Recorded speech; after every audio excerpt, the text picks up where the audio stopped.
Like, is that just where we are as a society? Like, have we gotten here? Like, are we are we at a place where it's just frowned upon to boo something you don't like because the person is trying hard? Like, like, is that? I mean, is that where we are in pro wrestling? I don't feel. I feel like if that's where we reach, then we're not audience members anymore. Like, we're part of the fucking show.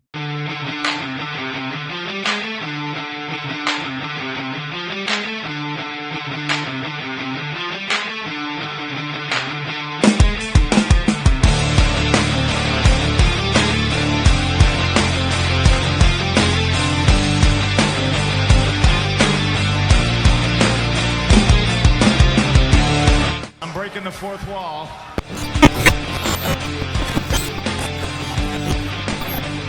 Maxxine Dupri found herself being heckled at a house show in the middle of the week, which prompted WWE superstars and former co-workers alike to speak out in her defense. I don't know what it is. I love like the crossing of that stone faced security woman. It's solemn. It really is.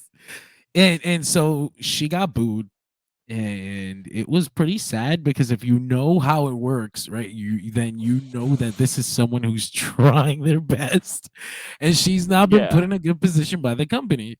But we know that we can blame the company. You and I can blame the company. The rest of us can blame the company. There have been, I don't have the screenshots. I should have been more prepared. I can probably get them while we talk about it.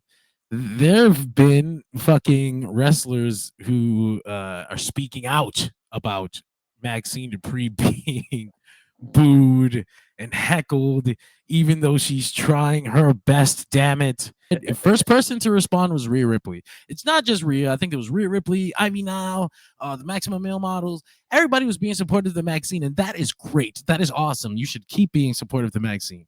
But my first response was, get the fuck out of here. Like, I cannot believe that we're at this place right now. And I don't know if this is my opinion. If I don't know if it's where we are, like, is that just where we are as a society? Like, have we gotten here? Like, are we are we at a place where it's just frowned upon to boo something you don't like because the person is trying hard? Like is that, I mean, is that where we are in pro wrestling? I feel like if that's where we reach, then we're not audience members anymore. Like, we're part of the fucking show. Like, you just want me to play along. Like, you want me to follow the script. And I mean, I can understand why you don't want me to affect your experience, but fuck. Fuck, I paid a lot of money to sit up front, and I just watched 5 minutes that made me want my money back. So I'm going to express myself. And if I'm a general fan, I don't know shit about Maxxine Dupri being in this position. All I know is that I see a person on a stage and they get paid a lot of money. They should provide me what I paid them for. So I'm going to give that reaction. But me, as a person who does know, I think it's stupid to expect everybody to just be to understand that, and to be what's the fucking word, compassionate towards that. Like, oh, I'm so sorry, this sucks. Sure. I also think we're coddling her in a weird way that's almost, I don't know, it's not like, it's weird. I don't know how to explain it. It's like a weird coddling, like, oh, she's just a baby. Like, where the fuck is that energy for every other shitter? Like, every other garbage wrestler who's trying fucking hard, and they stink. And, like, where's this energy for, like, fucking QT Marshall? QT Marshall he works very fucking hard. He works very hard, and he tries very hard, and he's not even a bad wrestler. I think it's because QT Marshall looks like he's 35 and he's been doing this for 10 years. So I mean, like, that. Where's this energy for any other, like, shit? Even like QT Marshall's a joke, but like, where's this energy for any other rookie? Like, and I mean, I'd argue as someone who's been, I'd argue as someone who's been a complete hater of him since the day I saw him. Like there was none of this energy for like AEW Year One Joey Janela, who was just an Shit. absolute. But he's trying so hard. Greg. It's not his fault that he doesn't know how to, do conventional foundational pro wrestling things. He's good at the other things. He's trying. Why won't they accept him? It's just for me, it feels like we're caught away. It's weird. Yeah, like I said, I think it's an interesting situation for a few reasons. One, I think the initial thing you said recently, or briefly, was about whether or not we are fans reacting to what we're seeing, or whether or not we're part of the show. I think that question speaks highly to how much the relationship between the fan and the product has changed. Yeah. Because like you never had to really be part of the show to elicit that reaction. It was just the way you reacted to everything that was in front of you. You booed the bad guys, you cheered the good guys. That was just naturally the way it was until our relationship with the show changed. And I'll even argue that there are a lot of people who are purposely trying to be part of the show in their own way. Oh yeah, you're always gonna get the guy who's trying to get himself over. Like I'm sure that this dude who's screaming like "You suck, Maxxine," like he's trying to get himself over. But there was also like a few thousand people just generally booing. Like how are you gonna get mad at that? Like a reaction towards it, like these are bad wrestling fans. That was their initial way it was positioned. That's what Rhea Ripley retweeted to. The original tweet was, you guys are bad wrestling fans for doing that. And I personally think that's completely misguided. And it's like, I feel bad for her, but I feel bad for anybody who slips and falls into the river and gets wet. But like, I'm not going to be like, you fucking river. How dare you wet my friend who fell and tried so hard to walk across this bridge, but she fell into the water, you piece of shit, river. Like that doesn't make any fucking sense to me. That's where I am with that. Like I said, I mostly just think I think it's very interesting that it speaks very much to how much the relationship between the fan and the product has changed so much. Could you imagine? Could you imagine if they had treated Maxxine Dupri? Have you ever seen anything like this? Toilet paper now being he's trying so hard. He's trying so hard. They're throwing fuck you, Cena. He's trying so fucking hard, Greg. I can't. I just can't. I can't deal with this. So it feels a little entitled. Like it's weird. I hate to use that word. It's been tainted by old people, but it feels a little. I don't know, entitled. Like you're gonna give us this fucking reaction that we're working towards, even if we don't deserve it yet. Like, bro, I'm sorry. Like she sucks right now, and then you let her know, and like maybe she should take that as motivation. I got it. What else can you do? I think, and this depends a lot on how you do it, and maybe that has a lot to do with it.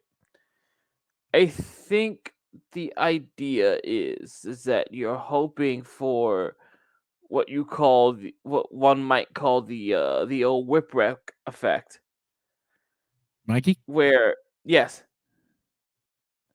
you are sort of rooting for this absolute hapless nobody to come along in front of you and bloom like a beautiful violent flower.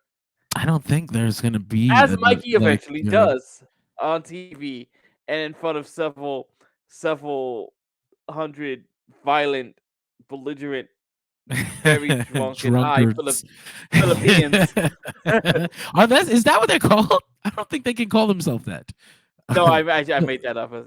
Philadelphians, I think. We have a pretty Philadelphians, decent yeah. we have a pretty decent Philippine fan base. I'd like to shout That's them fair. out. You know what? I didn't even hear that as I said it. We love them too. Philadelphians. Excuse me. Yes. I love the So Philadelphians too. yes, some of them. No, I can't. Yeah, I think that's the idea, right? You're trying to get this babyface non-wrestler over as this, hopefully blossoming flower, and you're hoping that these people follow along with that. That said, I don't think it's being well represented in that way. I don't think he's being protected in the ring in that way. The only match I've seen from start to finish was, I think, a few months back, where they had Maxxine out there with Rhea Ripley, and it just, like, you could see the differences in timing and in skill, where you're just like, okay, she's in a place where she not only where she doesn't belong, but where there's no way she's gonna get there anytime soon. I used to argue that this was the bane of all those poor Tough Enough kids when they put them in that position. So I mean, The only beyond difference is that, like, because the only difference is that because of that TV show, some of them had already formed relationships with the Tough Enough kids. there's some of that, but I'm just beyond, like, going into the details of it, just on a general level, just pulling back a little bit, just not even knowing them as people, just looking at this like we're the consumers Okay. on the other side of a screen. Sure. Is it wrong? Like, is this wrong? Do you think this is wrong? Do you think these people are bad wrestling fans for reacting this way towards Maxxine Dupri, or I guess any other babyface pro wrestler who's trying to get an act over and is being completely rejected? I Thank you, would not Mac. say wrong. If only in a sense that I guess it would be just as hypocritical of me as somebody who, no matter how much of a babyface presentation they were putting on, will absolutely shit on the Young Bucks. I don't think I get to. I don't think I have a place in that conversation, because I will boo any babyface wrestler that I just do not absolutely care for. As is your right as a paying fan. Like, that's been the whole thing. Like, how many times has that been said? Like, Yeah. they've used that. Commentary has used that as like an excuse when people get buried. Taz famously uses that. Like, that's their right as paying fans. Like, they're expressing their right as paying fans. Well, like, come on, dog. I can't. I can't agree with this. Taz coming from a place where you didn't have the control over the audience that you'd like to. And there's thousands of people. There's thousands of people who are responding, and I think very sensitive, emotional people who are like looking at this from an empathetic place. It's like really sad that it happened to Maxxine, and she looked dejected in the video, which really makes it worse. Look at this tweet though. Look at this. They all suck. Shitty people. It's like, damn, bro. They just said, boo, this stinks. They didn't say Blue like, check. Yo, they used to call the wrestlers crack whores. She's a crack whore. Like, you're like crazy shit. Like, this dude said, he said the most generic fucking wrestling insult that you could find in any video game. You suck. You stink. Like, they used to chant, "You can't wrestle," viciously. Like, Yeah. This is They did nothing. They did it to Big Show. They did it to Cena. I think they did it to Orton for a bit, which is actually hilarious because Orton is a fantastic wrestler. He just wasn't Kurt Angle. Yeah. I mean, come on, man. That's just it's a bad. It's not like it's a badge. Like, take that shit and go like, damn, this sucks. They used to sing. They made a song. Just, God, it's a good thing that they're reacting. If they're booing, they cared to see you, and they were disappointed in the performance, but they cared to see you. So next time, I mean, there's the thing about that is that you can't change it. That's why they say things like take it as a good experience, like take it on the chin, like learn from it, because you literally can't do anything about it. So if you just let it fuck with you, then you're gonna let it fuck with you, and you're just gonna quit. If you look at it in a positive way and you try to say, you know what, they cared, and I'm gonna maybe fucking watch the shit back, see what I did wrong, and see what I can do from here.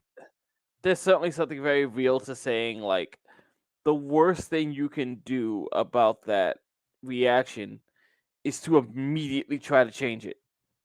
Yeah. I'm not saying if you start working, huh? No, go ahead. No, I was gonna say I'm not saying they should turn her heel, but you go ahead. No. I'm speaking on Maxxine Dupri as the performer. Yeah. Yeah.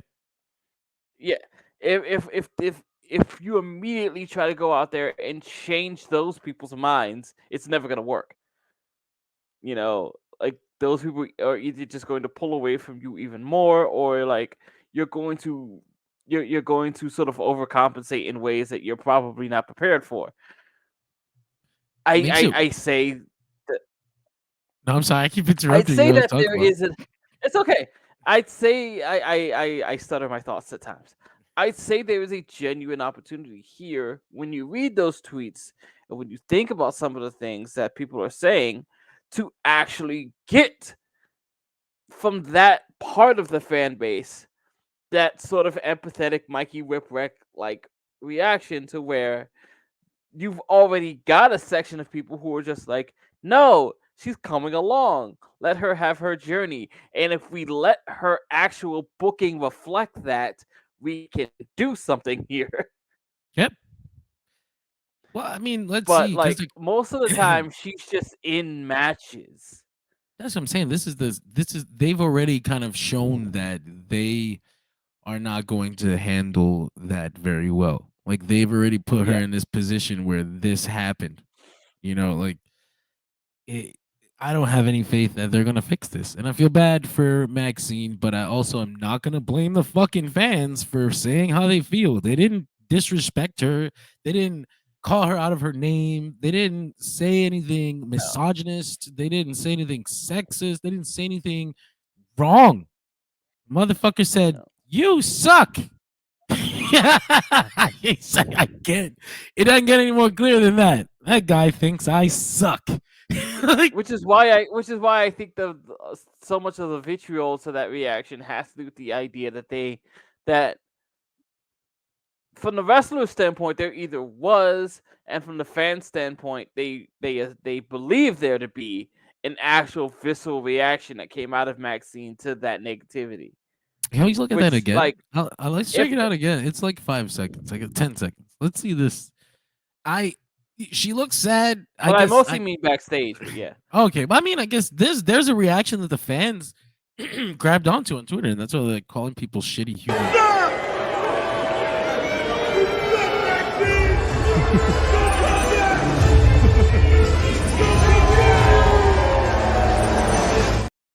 I mean, was she not just selling? Like, was she not just like, oh no? Yeah, I didn't think there was any particular reaction to what was happening, and I thought it was cute that somebody still latched on to the old thank you gimmick.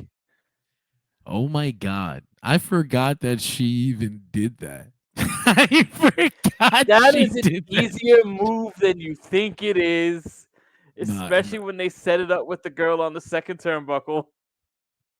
I genuinely forgot that happened. All you got to do is put old girl on your shoulders. Sarah can put her own hands in place. That's But yes, I I mean, do remember that happening. Also, it's kind of funny. It was funny to me because like I know that's kind of Blair Davenport's finish as well. she does. She is using that. Isn't she using like the B trigger or B yeah She B has trigger? been, yes. So Blair Davenport was the one who got in trouble with Bea Priestley because like Toyota was really upset that she was using it. She You know, really doesn't like people using that move. not without some sort of Yeah. permission or yeah. She didn't even ask me, that bitch. You know, like I'll kill you myself. Which I think is a silly ass thing in pro wrestling, but hey, whatever. It Gives a is, shit. but it's a natural human thing to want a credit for something. Like I think even if they don't speak out, like even if you never say anything about it, deep down you're just like, I wish they would say I amended that. Like fuck. I understand that. But generally, to answer to close off that part of the discussion, I do not agree that it's wrong to boo a babyface. If we're gonna pull out video and shit, and we're gonna like get people canceled for like shitting heckling babyface wrestlers, I'm fucked. I'm going down. I'm pretty sure I stopped a match like in mid match just by heckling once. I'm pretty sure if you go back and watch some old Ring of Honor shows, I have been like, you fucking suck. And the whole match just stops and they just look at me. Who are you hating on? It was Naito.